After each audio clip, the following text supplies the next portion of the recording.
మాజీ మంత్రి విడుదల రజనీపై ఎఫ్ఐఆర్ నమోదైంది. వైసీపీ హయాంలో మైనింగ్ వ్యాపారిని బెదిరించి 2,20,00,000 వసూలు చేసిన వ్యవహారంలో విడుదల రజనీపై ఏసీబీ ఎట్టకేలకు కేసు ఫైల్ చేసింది. పల్నాడు జిల్లా ఎడ్లపాడులోని శ్రీ లక్ష్మీ బాలాజీ స్టోన్ క్రషర్ యాజమాన్యాన్ని విజిలెన్స్ తనిఖీల ముసుగులో బెదిరించి 2.20 కోట్లు అక్రమంగా వసూలు చేశారనే అభియోగంపై రజనీపై కేసు నమోదైంది.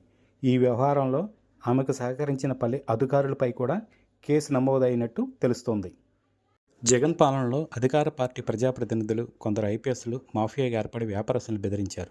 వైసీపీ ప్రభుత్వంలో ఎవరు వ్యాపారాలు చేసుకోవాలన్న పార్టీ నేతలు కప్పం కట్టి తీరాల్సిందే. బీహార్ లాంటి చోట్ల నడిపే దందాకేపీ కొందరు మంత్రులు తెరతీశారని అభియోగాలు ఏర్పడ్డాయి.